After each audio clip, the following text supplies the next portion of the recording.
साधक जेपी भैया, अगर ये बात आप लोगन के सामने उजागर ना करब तो बिरहा प्रेमी लोगन के संगे बड़ा नाइंसाफी हुई। कौनो मरद जौन माँ की अपनी में हरी के तेल लगावत बे, सिफारिश करत बे, कहत बे का आवा ये रानी से जरिया हो, सोटी के सूता पजरिया हो।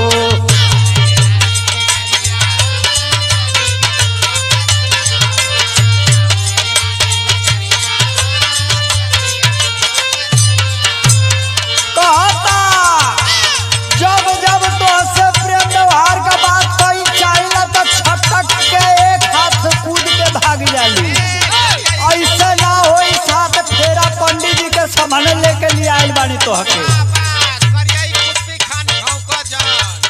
आवाजे रानी से जरिया हो, छोटी के सूता पजरिया हो।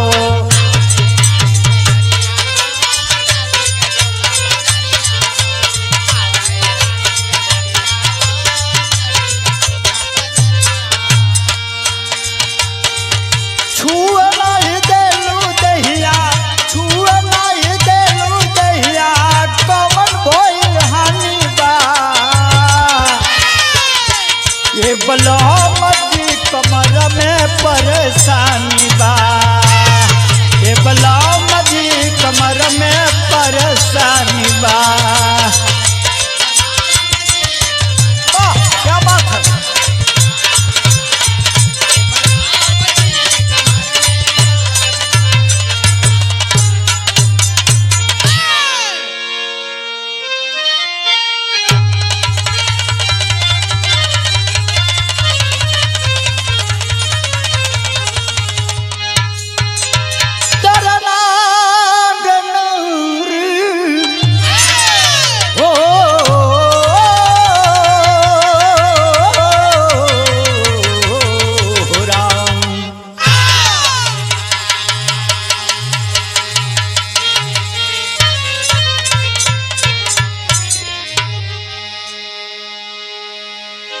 आई भैया, मैं बिरहा लोकगीत गायक कलाकार राकेश यादव पप्पू आज बड़ा सौभाग्यशाली बनी कि अपने जिला मऊ जिला के सूरजपुर के धरती पर सूरज बाबू के देख रेख में आज हास्य रस का एगो सामाजिक चित्रण आप लोगों के बीच में पेश करे जा रहा बनी। भूमिका के लाइन में कहना बा मास्टर साहब का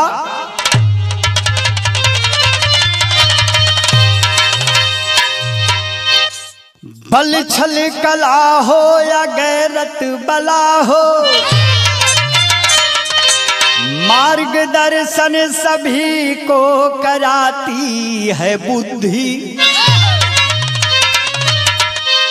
पशु हो या पक्षी या दानव विपक्षी, किसको क्या करना है बस बताती है बुद्धि। इंसान भी एक खिलौने के जैसा, कैसे जीना है सबको सिखाती है बुद्धि।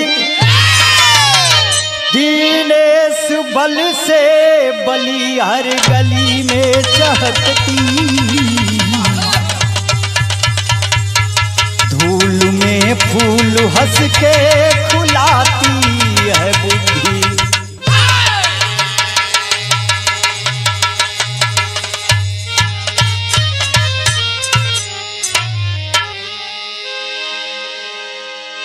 ये भैया जग जाहिर हो कि बल से भी बलशाली बुद्धि के कहल गई है। इंसान भी एक खिलौना के जैसा, कैसे जीना है सबको सिखाती है बुद्धि। दीनेश बल से बली हर गली में चहकती, धूल में फूल हंस के खिलाती है बुद्धि। लेकिन बिरहा में आगे बढ़ला से पहले एक लाइन गजल का भाव लगा था, कैसे मास्टर साहब।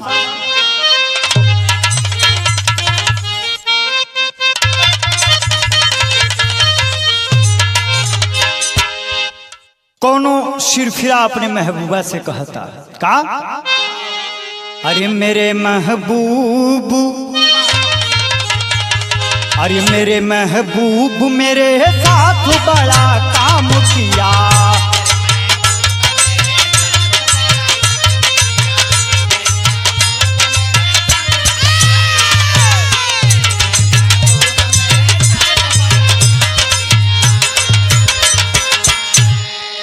मेरे महबूब मेरे साथ बड़ा काम किया, काम किया। प्यार महंगा था, प्यार महंगा था, झोली में गमी नाम दिया, प्यार महंगा था।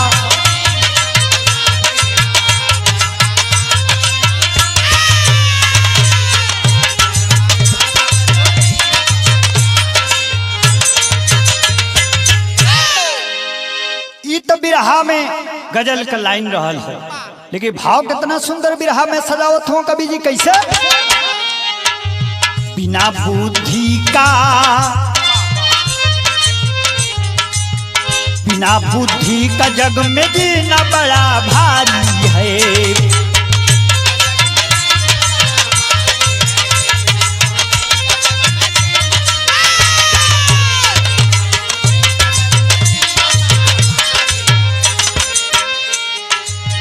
बिना बुद्धि का जग में जीना बड़ा भारी है, जीना बड़ा भारी है। भले हो राजा, भले हो राजा चाहे गलियों का भिखारी है, भले हो राजा चाहे गलियों का।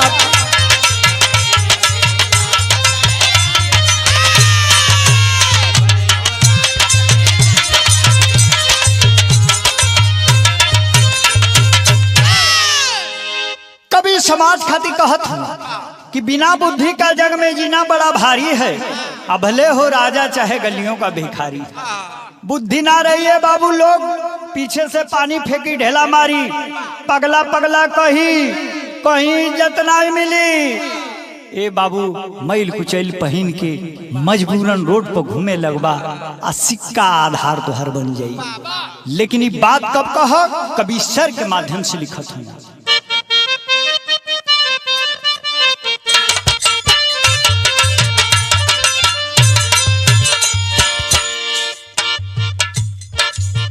करिएगा ख्याल जरा वाकया पुराना है,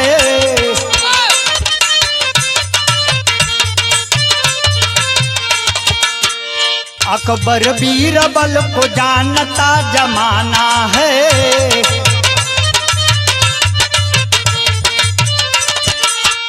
अकबर के सवाल का जवाब तब वो बीरबल था,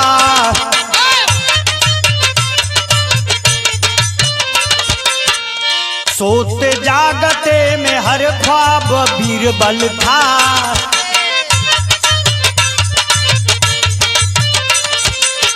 समय का चक्र चला राजा की राजधानी में,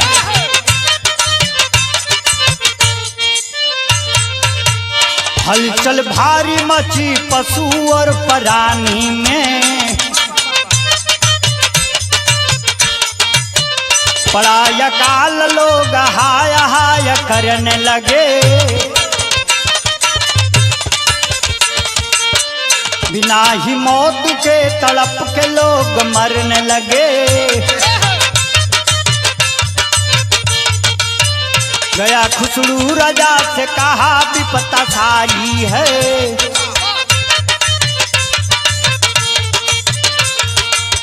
खामोशी बीरबल रहता ये तो चिंता भारी है, खामोशी बीरबल रहता ये तो चिंता भारी है। गया खुशबू राजा से कहा विपता भारी है,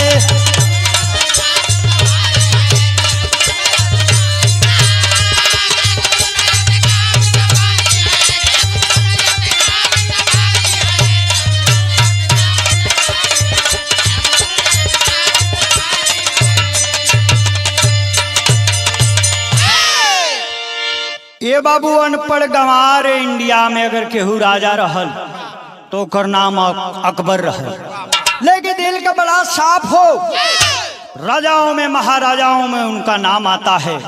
सब सम्मान से लेते हैं, लेकिन पढ़ल लिखल ना रहना, अनपढ़ गवार रहना। अये बाबू हुए बीरबल जौन मंत्री के कहल जला कि उनके दहिने सरस्वती विराजमान रहना। ये भैया बीरबल कह के दिखाओ, प्रैक्टिकली आदमी रहना। उस सवाल अगर केहू उनके सामने रख दे तो को सिद्ध कह के दिखा दे। इक्वल टू कास थीटा वगैरह वगैरह मैथ तहिए लगा दें।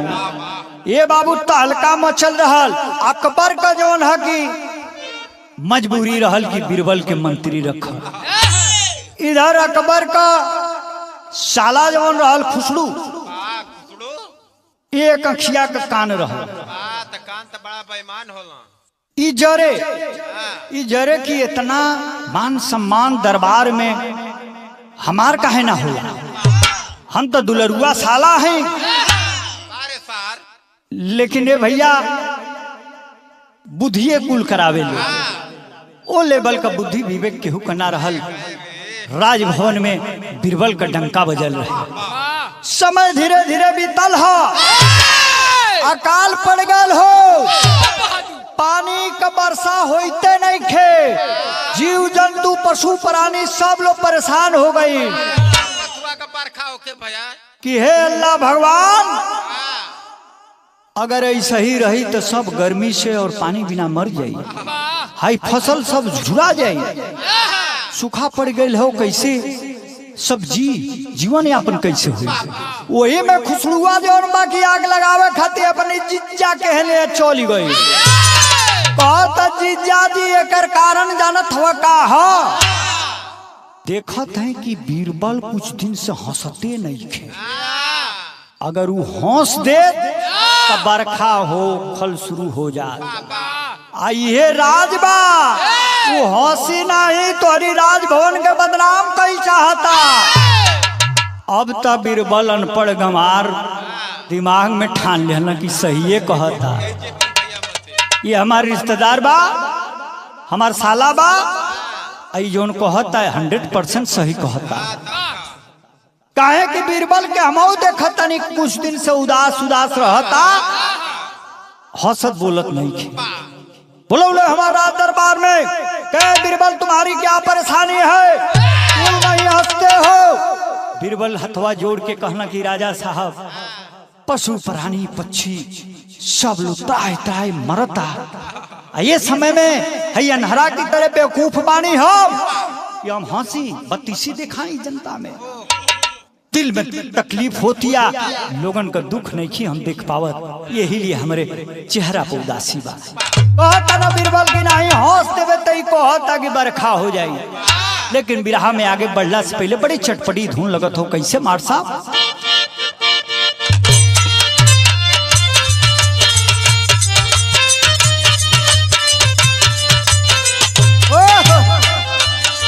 एगो मनचला लइका एगो लइकी के छिड़ावत बेका कहला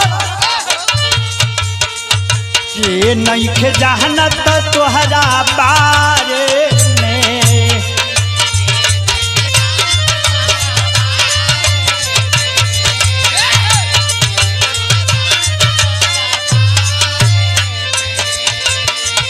ये नहीं खे जहनत तोहरा बारे में, माई बहने वाली रहलू तू कुआरे में, माई बहने वाली।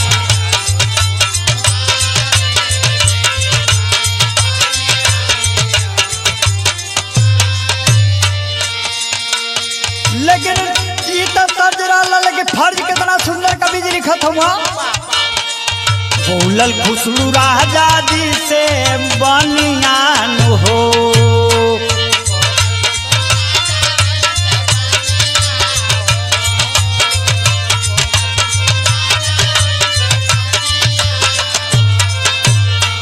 बोलल खुशरू राजा जी से बनियान हो, राजा जरत तोहर बाटे राजधानियान हो।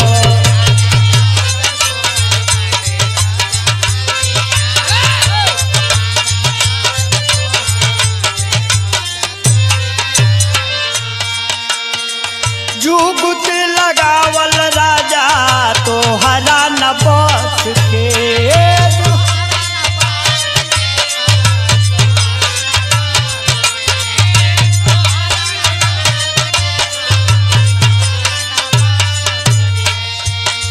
बीरबल जनत बाटे बात नस नस के।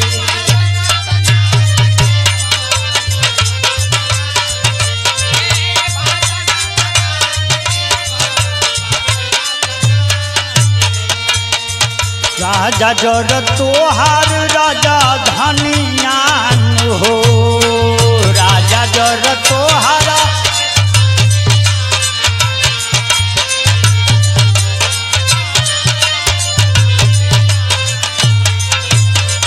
राजा जरत बाहत राजा धनियान हो।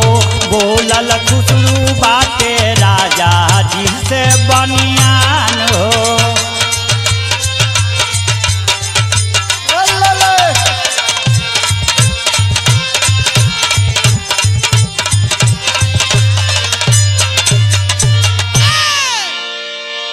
ये भैया अकबर का साला खुसरू जोन बा जाके अपने जिज्जा जी से कहता कि कुल मरम जानता है बीरबलवा,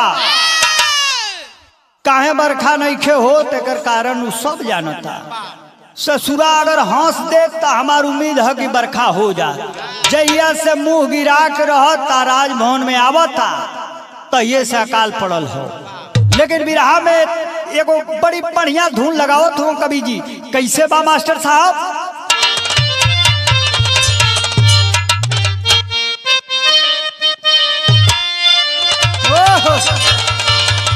अरे रेलिया से चढ़ के हो,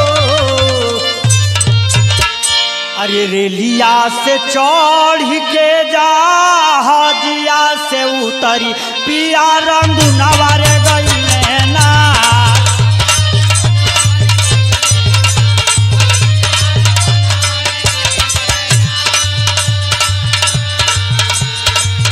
रेलिया से चढ़ के जहाजिया से उतरी पिया रंगू नवर गईले ना, पिया रंगू नवर गईले ना। हमरे झूलनी के हो करनवा पिया रंगू नवर गईले ना।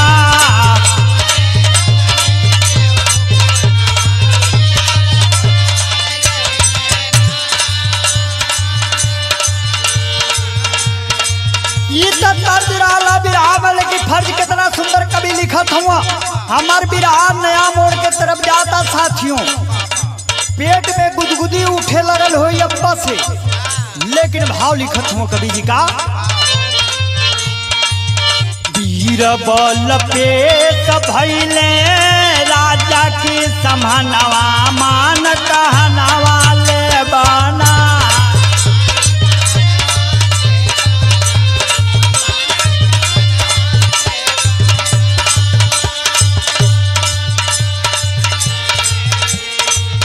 बीरबल पेट भइले राजा के समानवा माना कहनवा ले बना, माना कहनवा ले बना।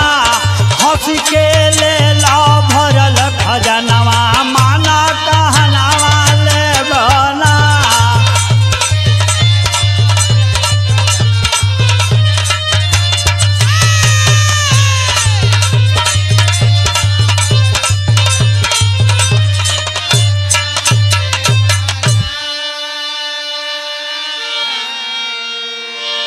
कहता ने अकबर राजा कि बीरबल ऐसा है कि राजभवन का जितना खजाना है सब तुम्हें समर्पित है, ले लो। अपने मनचाहा सरफियां उठा लो, सोने की ईंटें उठा लो, कहो तो पूरी खेती तुम्हारे नाम लिख दूं। लेकिन बीरबल हंस, ये देश का राज का सवाल है। कहा था कि अरे राजा साहब आपका दिमाग काम नहीं करत। सरस्वती पुत्र मैं कैसे हंसूं, हमारे सामने लोग तड़प तड़प के मर रहे हैं। अकाल पड़ा है और आप कह रहे हैं कि हंसो ठिठोली करो, ये नहीं हो सकता है। ये बाबू अंतरा के भाव में कहना बा मास्टर साहब कैसे केतनो हसावे लोग बीरबल खामोश हो।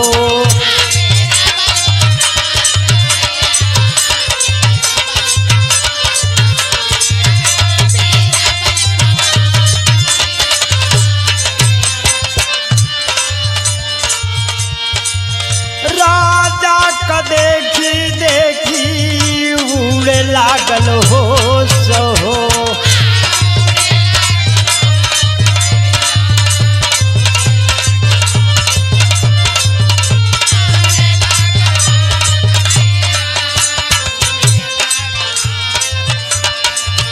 लोहे ना उपाय करे कवनो बहनवा माना मोरा कहनवाना।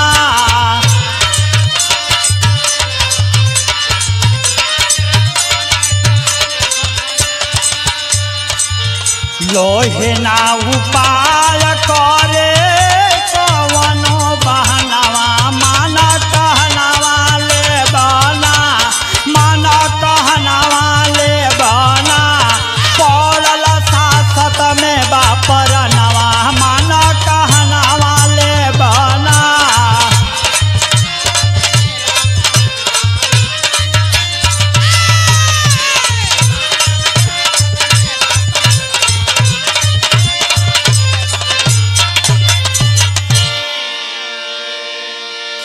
सब लोग प्रयास करता, राज दरबार में खचाखच आवाम की भीड़ लगी हुई है साथियों।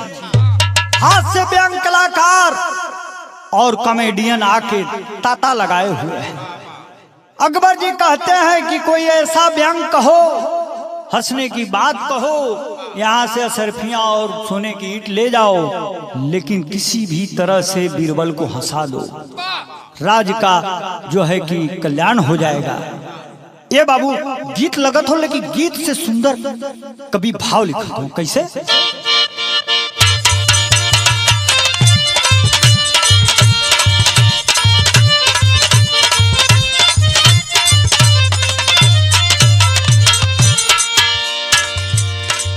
अकबर का पागल भइल मनवा, अकबर का पागल भइल मनवा, राजा समनवा जोरे।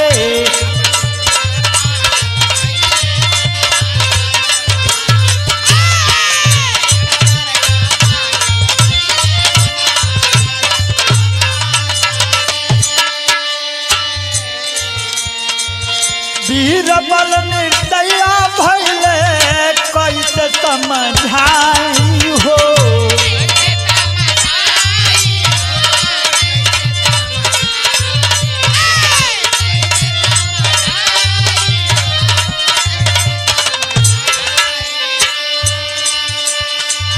मोहतिया मराइल लागे कैसे हसाई।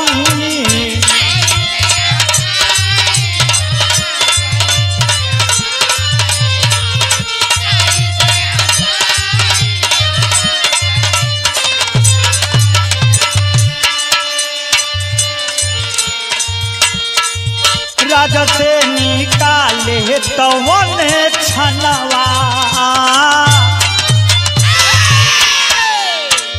राजा से निकाले तो वने छनवा, राजा समनवा जोरे।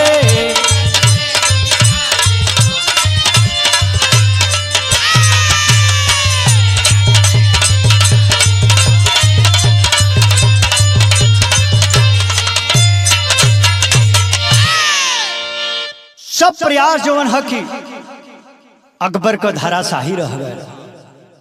बीरबल नहीं हंसा। बीरबल चिंता में अपने राज्य की दुर्दशा पर अफसोस कर रहा है। हंसी आए तो आए कैसे। सरस्वती पुत्र खामोश बैठा रहा। अकबर को गुस्सा आता है, फरमान जारी कर देते हैं कहते हैं कि बीरबल को जो है कि प्रदेश से बाहर कर दिया जाए, राज के बाहर इसको भेज दिया जाए। ये इस राज में रहने लायक नहीं है। जिसको राज से प्रेम नहीं है वो राज में क्या करेगा रह। तेरी के भाव में कवि के रहना आ गई लिखत हूं कैसे।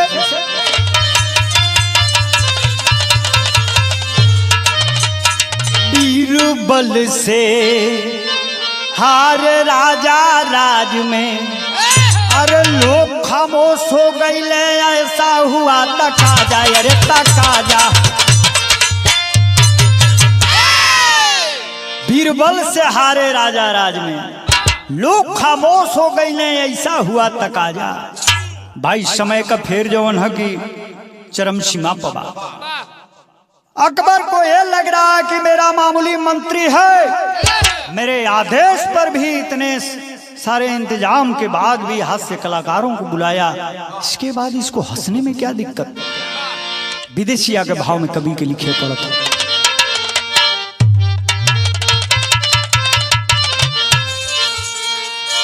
राजा को देखी कल छल, राजधानी छोड़ले उहो बीरबल। जिंदगी बिताइब जाई के हुए की भोमना। चलते में देर भइल, बाबू गध बेर भइल। तवले देखाइल एक खंडहर समहना। सोचे बीरबल भइल रात, रहिया में होई घात। जाई के बैठ गईले वही एक कोना। अंधी अंधा आई गईले, कोने में लुकाई गईले। तीजा कोने में बैठल धोबी बाबू तवने छना। अरे उखिया कले के बोझा एक मनाई हो सोजा। चौथा कोने में भारी बैठल बाटे मना। ए बाबू धीरे धीरे जब राज से बाहर कर दिले हूँ, अकबर राजा मन गिरौले रोवत जात हूँ। जंगल सामने दिखाई देता है, सोचते हैं कि अगर जंगल को पार करने का प्रयास करूंगा, कोई खुखार जानवर हमारी जान ले लेगा, मैं शिकार की भेंट कर जाऊंगा। ए बाबू आसपास में दिखले हूँ, रोडवा के किनारवा एगो खंडहर गिरल मकान, बहुत पुरानी, छत नहीं बा, झोपड़ी बा, घास जमल बा। वही में सोचला कि जाके अगर दीवार के किनारे में हम कोना में बैठ जाई तो कम से कम खतरनाक जानवरन से तो हमारा रक्षा हो जाई। फिर सुबह में सूरज निकली ते करी बाद हम रास्ता तय करब। ये बाबू एक कोना में जाके बैठ गए, बैठल ना तबले देखत हो कि अंधी अंधा वही खंडहर में वह शिकार कि के जंगल पार करी। एक के जगह हाथ में हाथ लगा के बैठ गई हूँ। दूसरा कोना कैप्चर हो गई। तौले कुछ देर बीतल है ये भैया, एगो धोबी का गधा हेराइल है। अब हो आके तीसरा कोना में बैठ जाता। और चौथा नंबर पर जब आवता वो किसान उखी का बोझा लेके, अब बोझा पटक दिले बा, जाके वही कोना में बैठ जाता। एक दूसरा के कोई जानत नहीं हो कि के आइल बा। जे 2 नंबर 3 नंबर आयल ओके तो सब देखल, लेकिन पहला दूसरा के केहू नहीं देखल। ये बाबू अपने में गुप्तगू करत हो सब, लेकिन बिरहा में इतने सुंदर दर्ज लगत हो मार साहब। कैसे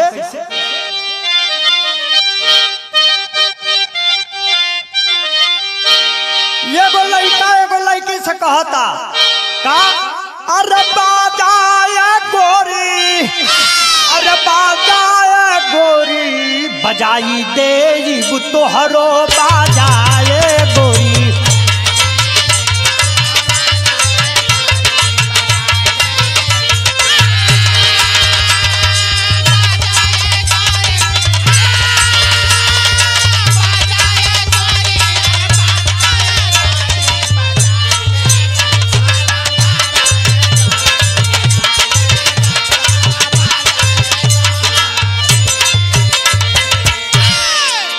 लेकिन वो खंडहर के बीच का बात कवि जी कितना सुंदर लाइन से लिखत हूँ।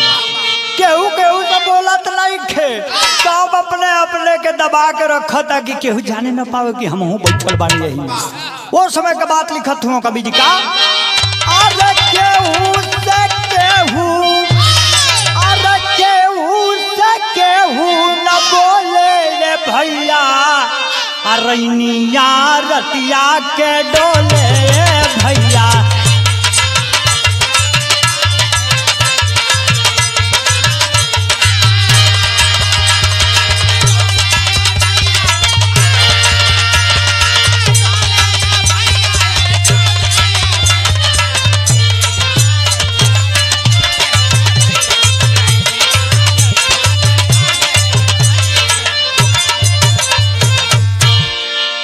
अंधी वो अंधा दोनों शुरू कैले खेला, अंधा पूछेला बोला माँ जायावेला।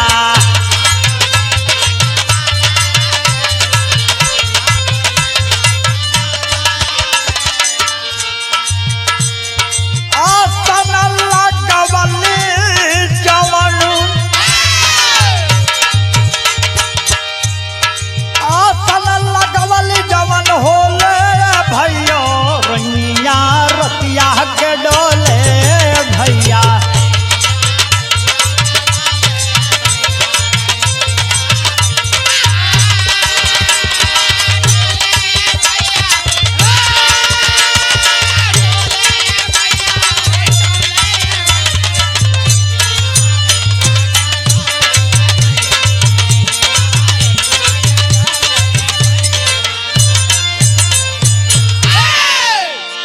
ए भैया जब रात कुछ दूर गईल बा, अंधा अंधी दूगो एक सट के बैठल हम, इन्हन का रोमांस पनपे लगल।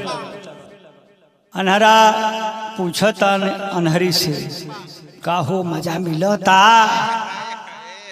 अब अनहरी मुस्कियातिया ठिठोली लगावतिया, लजातिया, जवाब नहीं खे दे। लेकिन कभी के रह ना गई, हंसत हंसत पहपट का भाव लिखत हुआ का।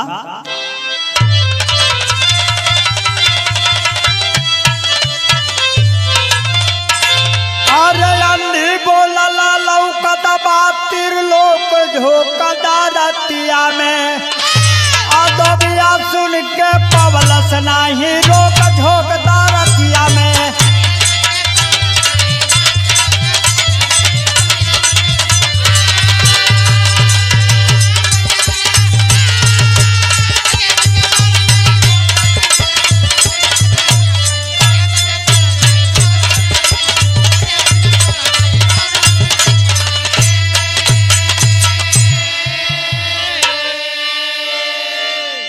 जब रोमांस जारी बा हुई कोना में खंडहर में, बीरबल जवन है कि चुपचाप ताकता कि आगे देखी का होता है। अनहरा पूछला सनहरी से कि का रे मजा मिलता, तो कह दिया कि त्रिलोक दिखता त्रिलोक। तवले गदावा खोज तू धोबिया जाके उहमें रात बितावे का प्रयास करत रहल। एगो कोनवा में बैठल बा, सुनला सो समय का भाव बा। अरे गदा हमारा भैया, अरे बात हेराइल, देखी के बताव कवने लोक में लुकाइल। अरे जानी हो के बाटे उधर पोक झोंक दरतिया के, अंधा अंधी रुकल दिहलस टोक झोंक दरतिया के।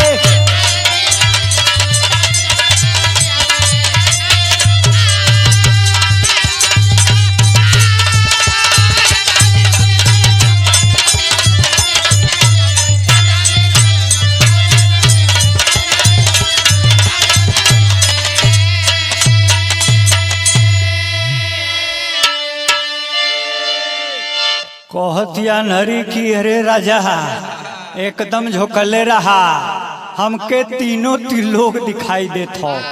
धोबी आके रही ना गई, परेशान बा 2 दिन पहले से। कहत बा कि अरे मैडम तनी देखा कि कौने लोग में हमार गदहवा बा। एकदम जाके ससुरा के धरी डरपोख कहीं जाके लुकाइल बा। अन्हरा अन्हरी का रोमांस रुक गईले बाबू। विराह के आगे बढ़ाओ तुम आगे भाव में कवि जी कैसे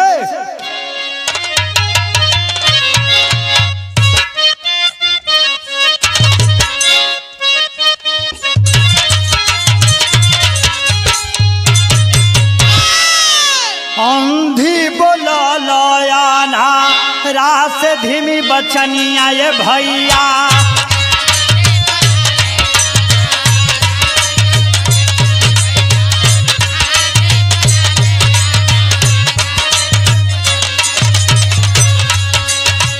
खींच खींच मुँह हवा से निकल लगा,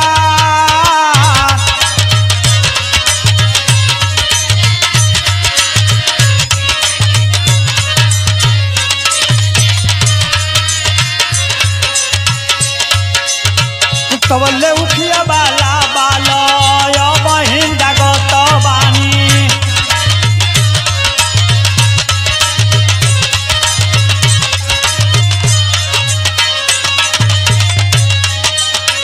गिनती में उठिया का बोझवा हमार,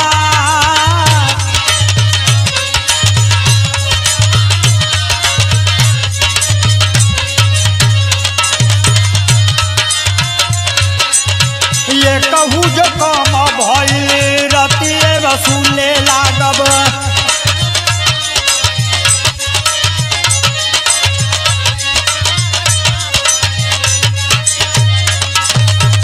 हमरा के ताना ना बुझी हगा,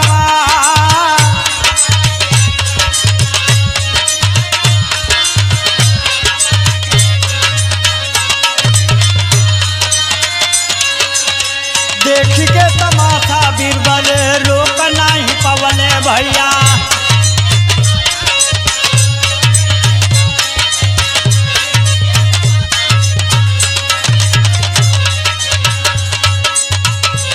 से ठठाई पानी बरस मूसलाधार,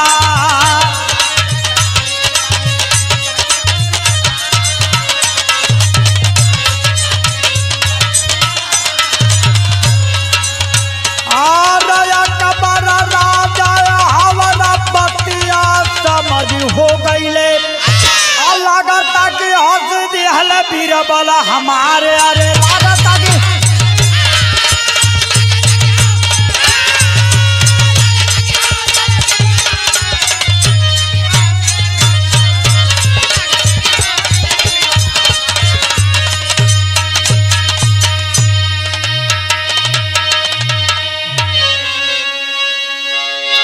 ए भैया ये कुल बात सुनत सुनत बीरबल परेशान है।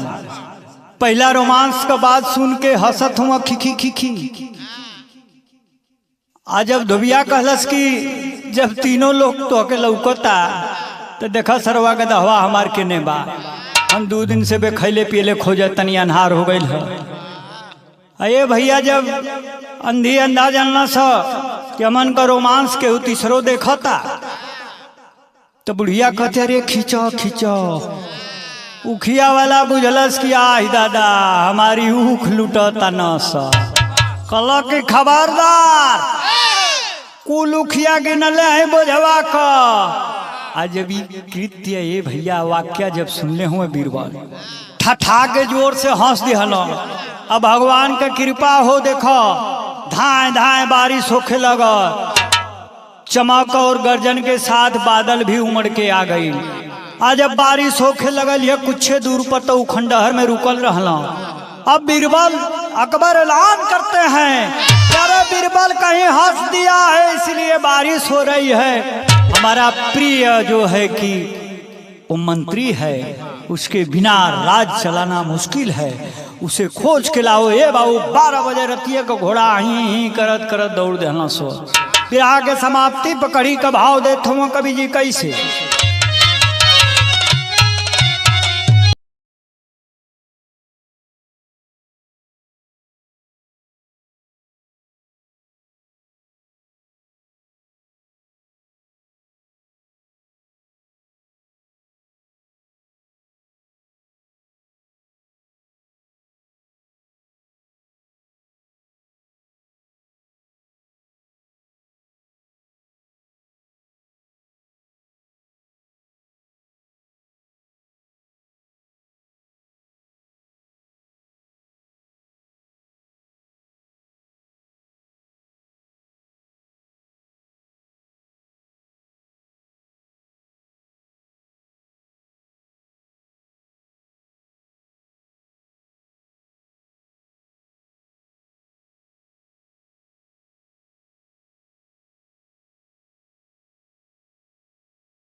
कुसुम पराग स्वामी गुरु भोला हुए स्वर्ग के वासी।